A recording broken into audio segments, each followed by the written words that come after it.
दोस्तों, कभी कभी हम जो सुनते और समझते हैं वह पूरी तरह सत्य नहीं होता। आपने कई महापुरुषों की बातें सुनी होंगी, कई बुद्धिमानी पुरुषों और गुरुदेव की बातें सुनी होंगी। उनका कहना यह होता है कि संसार, जीवन, मोह और माया से भरा हुआ है। हमारे रिश्ते, हमारा धन, हमारी इच्छाएं, ये सब बस माया जाल है और जीवन का असली लक्ष्य तो मोक्ष है, मुक्ति है। हमें आध्यात्मिक जीवन की ओर बढ़ना चाहिए। जब भी आप उनकी बातें सुनते हैं तो आपके मन में एक प्रश्न उठता है और वह प्रश्न ये है, क्या हमारा संसार जीवन जीना व्यर्थ है? क्या हमें केवल आध्यात्मिक जीवन जीना चाहिए? क्या हमें खुद की खोज करनी चाहिए? क्या हमें संसार के सुख का आनंद नहीं लेना चाहिए? जो लोग इस संसार जीवन में फंसे हुए हैं, क्या उनका जीवन पूरी तरह से व्यर्थ है? किसी को अपने माता पिता के लिए धन कमाना है तो कोई अपने परिवार को सुखी देखना चाहता है। कोई अपने बच्चों की चिंता में दुखी है तो कोई अपने लिए कुछ करना चाहता है, नाम कमाना चाहता है। कोई अपनी प्रेमिका को खुश रखना चाहता है तो कोई अपने प्रेमी को पाना चाहता है।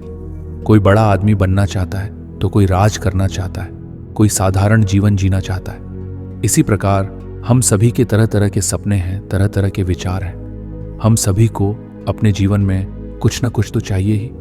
परंतु जब ये बुद्ध पुरुष हमारे सामने आते हैं और हमारे इन सपनों को तोड़ मरोड़ कर रख देते हैं, जब वे कहते हैं कि संसार जीवन व्यर्थ है और खुद को जानो, खुद को पहचानो, आध्यात्मिकता की राह पर चलो, तब उस वक्त हमारे मन और मस्तिष्क में तरह तरह के विचार उत्पन्न होने लगते हैं। तब हमें यह समझ नहीं आता कि आखिर हमें संसार जीवन जीना चाहिए या फिर आध्यात्मिक जीवन। आखिर हम क्या करें? आपके साथ भी कभी ना कभी ऐसा तो हुआ ही होगा। क्या आपके भी मन में ऐसे कोई प्रश्न है? तो आप हमें कमेंट में जरूर बताइएगा। चलिए आगे बढ़ते हैं और इसके पीछे की वास्तविकता को जानते हैं। इन सब के बीच हमें जीवन में संतुष्टि कैसे मिलेगी? हम पूरी तरह से खुश कैसे रह सकते हैं? क्या हमें सब कुछ छोड़कर एक बौद्ध भिक्षु की तरह सब कुछ त्याग कर आनंद मिलेगा? हमारे रिश्ते, पैसा कमाने की इच्छाएं, परिवार के साथ संबंध, हमारे दोस्त, क्या यह कुछ मायने नहीं रखते? दोस्तों, वास्तविकता तो यही है कि आप उन बुद्ध पुरुषों की बातों को अच्छी तरह से समझ ही नहीं पा रहे, क्योंकि वे कहना कुछ और चाहते हैं और आप उनकी बातों का मतलब कुछ और ही निकाल रहे हैं। आप उनकी बातों से कुछ और ही समझ रहे हैं। महात्मा बुद्ध खुद ही कहते थे कि उन्हें गरीबी पसंद नहीं है। वे यह कहते थे कि आपको सफलता प्राप्त करने के लिए आर्थिक रूप से सक्षम बनना आवश्यक है। इसका मतलब है कि जब तक आप गरीब हैं और आपके पास आर्थिक साधनों की सामग्री नहीं है, तब तक आप अपनी आत्मा की खोज में आगे नहीं बढ़ सकते। और ठीक उसी के विपरीत संपन्नता और अमीर होना भी आपके आध्यात्मिक मार्ग की बाधा बन जाती है।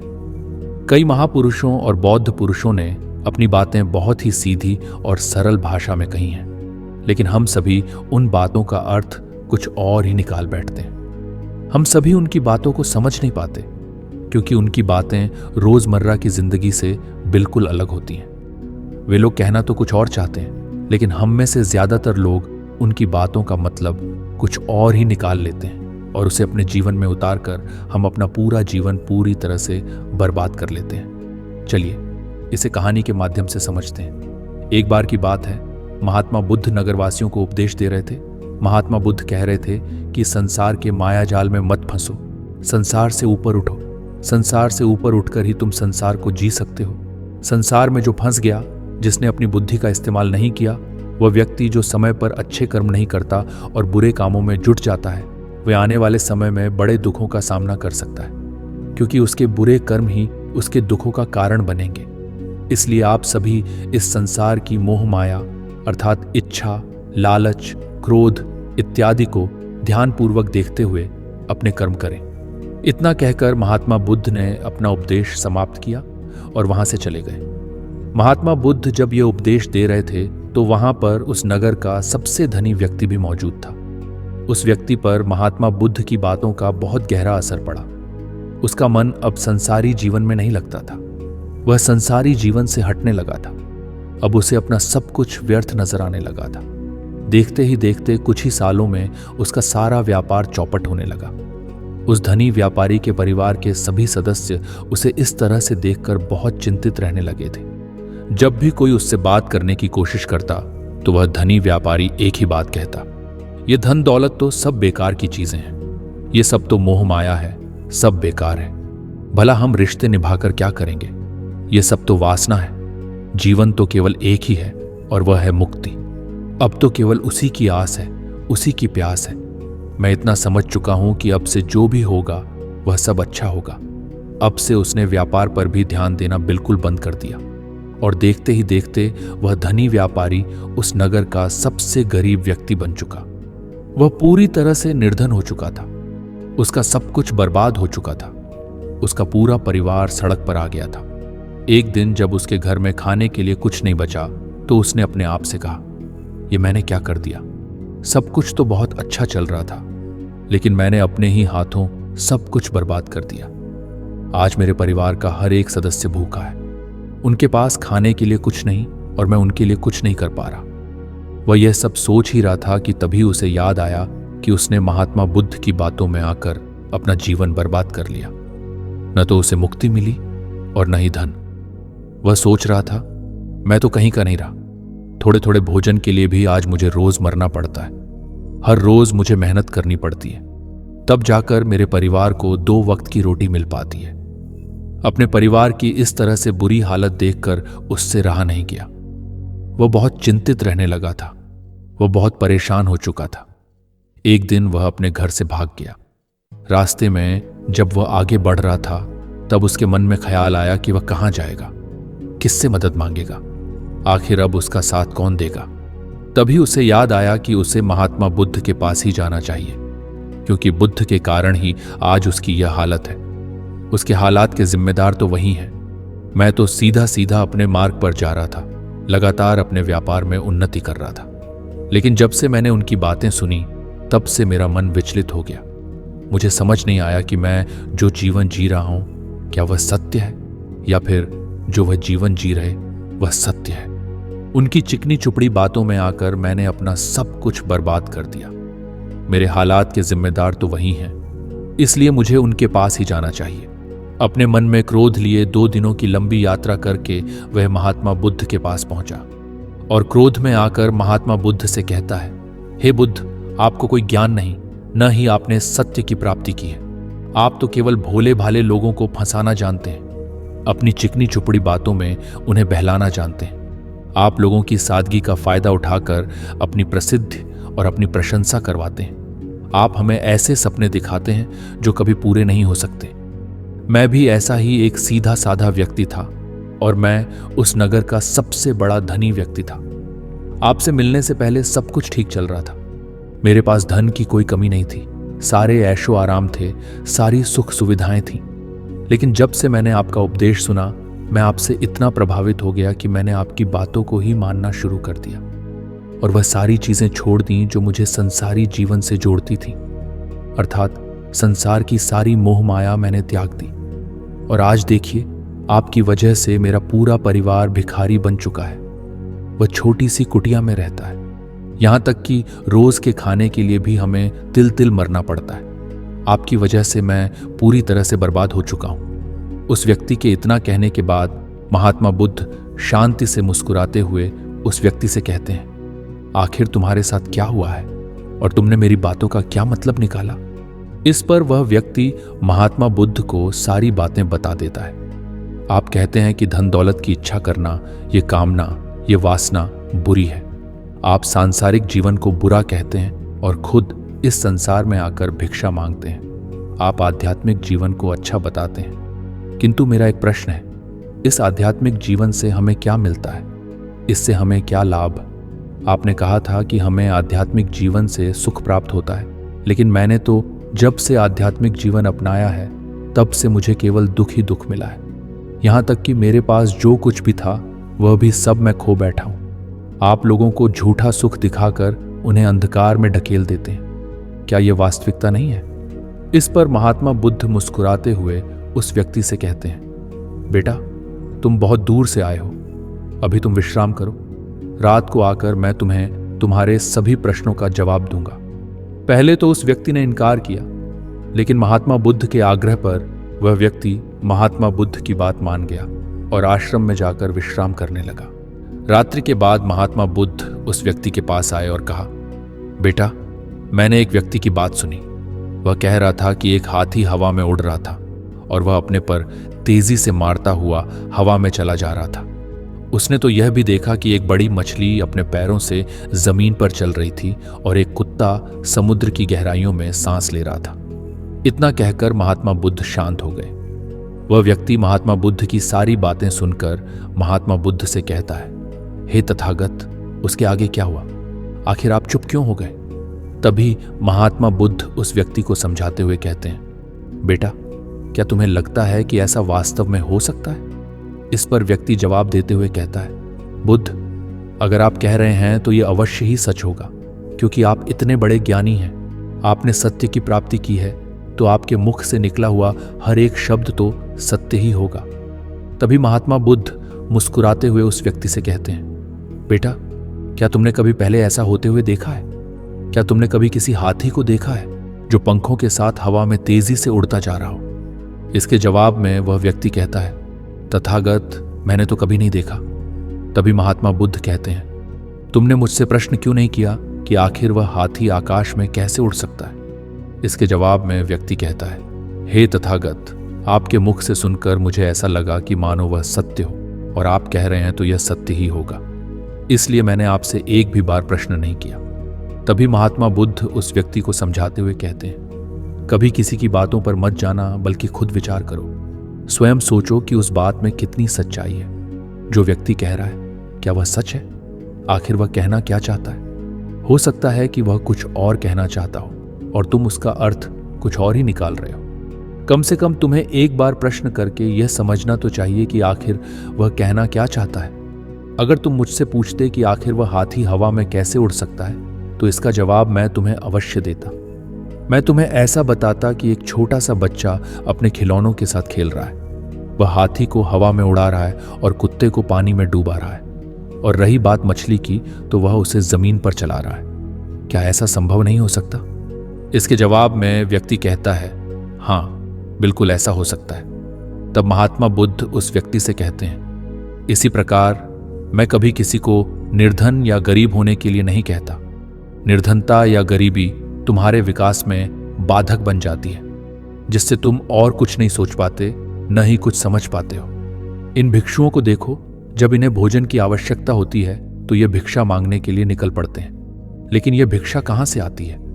इसके जवाब में व्यक्ति कहता है, हे तथागत, हर कोई रोज मेहनत करता है ताकि उसके परिवार का पालन पोषण हो सके, और जो वह मेहनत करता है उसके बदले में उसे कुछ पैसे मिलते हैं। उन पैसों से भोजन खरीदता है और वही भोजन वह आपको भी सौंपता है, और वहीं से भिक्षा आती है। तभी महात्मा बुद्ध उस व्यक्ति से एक और प्रश्न करते हैं, बेटा, यह बात तो सत्य है, लेकिन तुम क्या मुझे यह बता सकते हो कि आखिर यह धन कहां से आता है? इसका जवाब देते हुए व्यक्ति कहता है, हे तथागत, धन तो सभी लोग अर्जित करते हैं, सभी कमाते हैं। तभी महात्मा बुद्ध इस व्यक्ति को समझाते हुए कहते हैं, ठीक इसी प्रकार दुनिया में यदि हर कोई भिक्षा मांगने लग जाए तो आखिर भोजन कहां से आएगा? अनाज कौन उगाएगा? व्यापार कौन करेगा? और लोगों की रक्षा के लिए धन कहां से इकट्ठा होगा? लोगों की जरूरतें कैसे पूरी होंगी? यह सुनकर व्यक्ति थोड़ा सा अचरज में पड़ गया और महात्मा बुद्ध से कहता है, किंतु हे तथागत, आप ही तो कहते हैं कि मनुष्य की इच्छा, कामना और वासना, लालच और क्रोध, ये सभी मनुष्य के विकार हैं और हमें इनसे दूर रहना चाहिए, तभी वह आत्मज्ञानी कहलाता है। तभी महात्मा बुद्ध कहते हैं, बेटा, मैं तो अभी भी यही कह रहा हूं कि मनुष्य को इन सब चीजों से दूर रहना चाहिए। इस पर व्यक्ति महात्मा बुद्ध की बात काटते हुए कहता है, हे तथागत, पर दुनिया तो इसी पर चल रही है। इसके बिना भला यह संसार कैसे चल सकता है? हर किसी को पैसों की जरूरत है। बिना पैसों के वह अपने परिवार को नहीं चला सकता, वह अपने परिवार का पालन पोषण नहीं कर सकता, वह अपने परिवार के लिए भोजन नहीं ला सकता, और यदि वह पैसे नहीं कमाए तो वह भूखा मर जाएगा। तभी महात्मा बुद्ध कहते हैं, बेटा, यह संसार इन चीजों से नहीं चल रहा, इन चीजों से बिगड़ रहा है। इस पर व्यक्ति कहता है, हे तथागत, आखिर आप क्या कहना चाहते हैं? मैं आपकी बात समझ नहीं पा रहा। संसार में इच्छा, कामना, वासना और क्रोध ही तो हैं, और जब हम इनका त्याग कर देते हैं तब हम आध्यात्म के मार्ग की ओर आगे बढ़ते हैं, अर्थात मुक्ति के मार्ग पर, यानी कि हम सन्यासी के मार्ग पर चलते हैं। इस पर महात्मा बुद्ध जवाब देते हुए कहते हैं, बेटा, तुमने जो कुछ कहा वह भी एक बहुत बड़ा सत्य है। इच्छा, कामना, वासना और क्रोध जैसी बुरी भावनाओं को छोड़ देने से हम संसार छोड़कर सन्यासी हो जाते हैं, और इन्हीं सभी चीजों को छोड़कर भी हम संसार में जी सकते हैं, धन कमा सकते हैं, मान, पद, प्रतिष्ठा और सम्मान कमा सकते हैं, क्योंकि हम सब अपना कर्म ही तो कर रहे हैं। एक किसान खेती करता है, पर वह अपनी खेती बिना बुरी भावनाओं के भी कर सकता है। एक व्यापारी व्यापार करता है और इस व्यापार में चीजों को यहां से वहां पहुंचाता है। वह व्यापारी इन चीजों को बिना बुरी भावना के कर सकता है। ठीक उसी प्रकार एक राजा भी अपनी प्रजा की रक्षा करता है और वह भी अपने कर्म बिना किसी बुरी भावना के कर सकता है।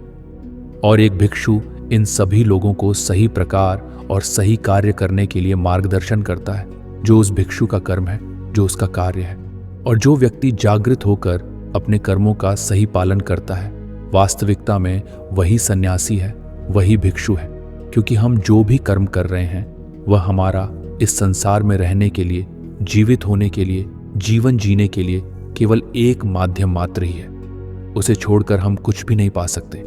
और हमारे सभी कर्म करते हुए हमारा मुख्य उद्देश्य जागृत होना है, खुद को पहचानना है, खुद को जानना है।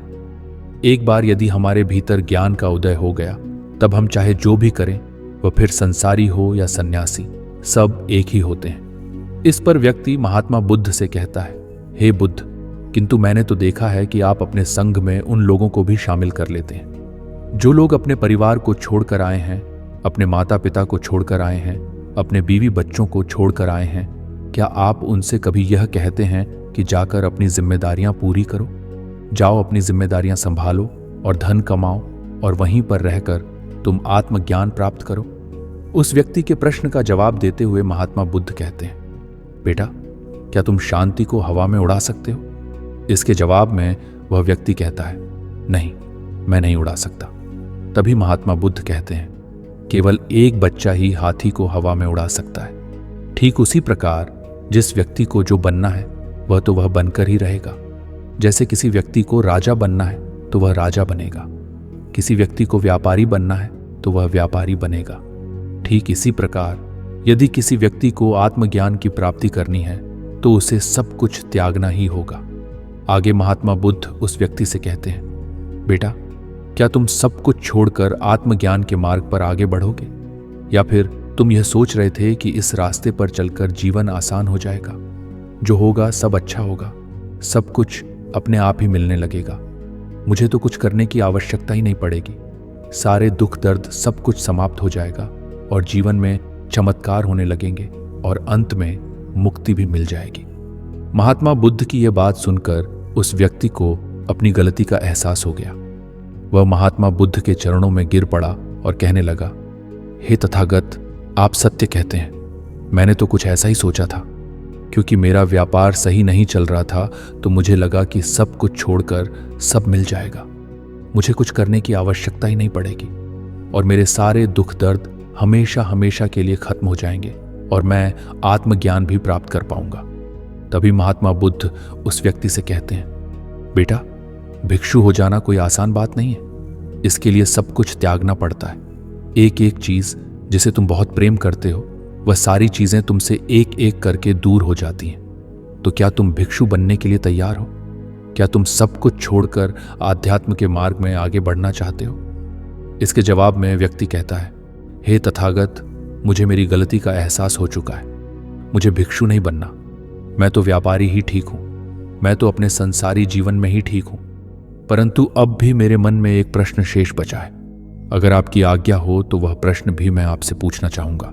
तभी महात्मा बुद्ध उसे आज्ञा देते हैं। इस पर व्यक्ति कहता है, हे तथागत, आप ही तो कहते हैं कि धन नहीं कमाना चाहिए, पद, प्रतिष्ठा और अहंकार हमें दुख की ओर ले जाते हैं और संसार में यही तो है और क्या है। यदि हमें संसारी जीवन जीना है तो हमें यह सब तो करना ही पड़ेगा। तभी महात्मा बुद्ध मुस्कुराते हुए उस व्यक्ति से कहते हैं, क्या तुम्हें भूख लगी है? इस पर व्यक्ति कहता है, हाँ तथागत, मुझे बहुत भूख लगी है।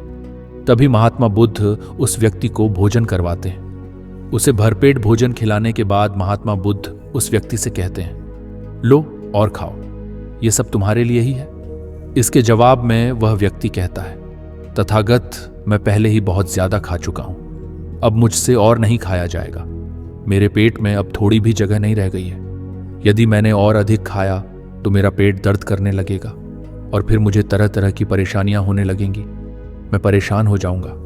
तभी महात्मा बुद्ध मुस्कुराते हुए उस व्यक्ति से कहते हैं, बेटा, मैं भी तो तुम्हें यही समझाने का प्रयास कर रहा हूं। जितनी जरूरत है उतना ही खाओ, उतना ही धन कमाओ जितने की तुम्हें आवश्यकता है, क्योंकि हर चीज जब हद से ज्यादा हो जाती है तो वह नुकसान जरूर पहुंचाती है। फिर वह चाहे धन हो, चाहे इच्छा, चाहे लालच, या फिर कामना या वासना, सब कुछ हद से ज्यादा आपको नुकसान ही पहुंचाएगा और यह सब आपको केवल दुख ही देंगे। इसलिए इन्हें नियंत्रण में रखना चाहिए। जितने की हमें आवश्यकता है उतना ही हमें चाहिए, और जब आप इसे नियंत्रण में रखते हैं तो ये कभी आपको दुख नहीं दे पाएगा। आप हमेशा सुखी रहोगे। आगे महात्मा बुद्ध उस व्यक्ति से कहते हैं, बेटा, धन कमाना आवश्यक है, क्योंकि धन की कमी नहीं होनी चाहिए, भोजन की कमी नहीं होनी चाहिए, किसी भी कार्य को करने के लिए मन में इच्छा की कमी नहीं होनी चाहिए। लेकिन उसी के साथ यह भी ध्यान रखना है कि इच्छा अत्यधिक भी नहीं होनी चाहिए। और मैं तुम्हें यही समझाने का प्रयास कर रहा हूं, मैं तुम्हें यही ज्ञान देने का प्रयास कर रहा हूं कि मध्य में रहो, न कम न ज्यादा। इसलिए जाओ और धन कमाओ, व्यापार करो, अपने कर्म से न केवल अपना बल्कि दूसरों का भला भी करो। जब तुम अपने किए गए सांसारिक कार्यों से लोगों का भला करते हो, तब तुम में और किसी सन्यासी अर्थात किसी भिक्षु में कोई अंतर नहीं रह जाता। बस सभी के मार्ग अलग होते हैं, लेकिन मंजिल एक ही होती है। और तुम कभी मार्ग से भटक ना जाओ, इसलिए ऐसे लोगों की संगत में रहना जो तुम्हें आत्मज्ञान के सीधे मार्ग पर ले चले, जो सांसारिक जीवन से हटकर नए जीवन में प्रवेश करवाए, क्योंकि वे लोग बुराइयों से लड़ने में तुम्हारी मदद करेंगे। तुम्हें ताकत मिलेगी और तुम लगातार बिना विचलित हुए आध्यात्म के मार्ग पर लगातार आगे बढ़ते चले जाओगे। इतना कहकर महात्मा बुद्ध शांत हो गए। वह व्यक्ति महात्मा बुद्ध को प्रणाम करके कहता है, हे तथागत, आपकी शिक्षाएं तो बिल्कुल अलग हैं। आप जो कहते हैं उसके पीछे का अर्थ कुछ अलग ही होता है, बहुत सीधा और सरल, लेकिन हम उसे समझ नहीं पाते। आपके पास चमत्कार का आश्वासन नहीं है, पर आपके पास वह मार्ग है जिस पर चलकर मैं अवश्य ही अध्यात्म को प्राप्त कर सकता हूं, जिससे मेरा और सभी का भला होगा। हे तथागत, यह मेरी ही गलती थी कि मैंने आपकी बातों का गलत मतलब निकाला, और एक व्यापारी होकर भी मैंने अपने कर्म को छोड़ दिया और यह सोचने लगा कि अब अपने आप ही सब कुछ होगा, सब कुछ अच्छा ही होगा। लेकिन यह सत्य है कि अपने आप कुछ नहीं होता। जब हम हाथ पैर चलाएंगे, काम करेंगे, कर्म करेंगे, तभी हमें फल मिलेगा। जब हम हाथ पैर मारना छोड़ देते हैं तो नदी का बहाव हमें अपने साथ बहा कर ले जाता है, और तब हमारे हाथों में कुछ नहीं रह जाता। और यही मेरे साथ भी हुआ है। हे तथागत, आज से मैं आपको वचन देता हूं कि मैं अपना कर्म पूरी ईमानदारी के साथ करूंगा। आपके दिए हुए मार्ग पर मैं पूरी ईमानदारी से चलूंगा। मैं आपको वचन देता हूं कि मैं एक अच्छा व्यापारी और एक अच्छा इंसान बनकर रहूंगा। मैं आत्मज्ञान के मार्ग पर अपने कर्म करते हुए आगे बढ़ता रहूंगा। इतना कहकर वह व्यक्ति महात्मा बुद्ध को प्रणाम करके वहां से लौट गया। दोस्तों, हमारे साथ भी कुछ ऐसा ही होता है। जब हम किसी सिद्ध पुरुष की बातें सुनते हैं तो हमें लगता है कि संसारी जीवन व्यर्थ है और हमने जो कुछ भी आज तक कमाया है, जो कुछ भी आज तक कर्म किए हैं, वह सब व्यर्थ है। दुनियादारी की सारी बातें बेकार हैं। हमें तो आत्मज्ञान के मार्ग पर बढ़ना चाहिए, वही सही राह है। लेकिन हम कभी अपने भीतर नहीं देख पाते कि हमें आत्मज्ञान की कोई जरूरत नहीं है, क्योंकि आज हमारा वक्त बुरा चल रहा है और हमें कोई रास्ता नजर नहीं आ रहा, तब हमें आत्मज्ञान नजर आ रहा है। और जब कल हमारा वक्त अच्छा होगा, हमारे जीवन में सुख होगा, तो आत्मज्ञान कहां पर होगा, यह हमें झात नहीं। इसीलिए जो आत्मज्ञान के मार्ग पर चलते हैं उन्हें सुख और दुख से कोई फर्क नहीं पड़ता, उन्हें अपने व्यवसाय से भी फर्क नहीं पड़ता, उन्हें जीवन की झंझट से भी फर्क नहीं पड़ता। वह तो बस आत्मज्ञान के इस मार्ग पर खुशी खुशी चलते रहते हैं और अपनी मंजिल तक पहुंच ही जाते हैं। दोस्तों, आज के इस वीडियो से आपने क्या सीखा वह मुझे आप कमेंट में जरूर बताइए। इसी के साथ मैं उम्मीद करता हूं कि आपको आज की वीडियो भी जरूर पसंद आई होगी। इस वीडियो को लाइक करें और अपने दोस्तों के साथ शेयर जरूर कीजिए। साथ ही हमारे चैनल डेयर इंस्पायर्ड को सब्सक्राइब करें और घंटी बटन को भी दबा दीजिए। चलिए फिर मिलते हैं एक और वीडियो में। तब तक के लिए अपना ख्याल रखें। धन्यवाद।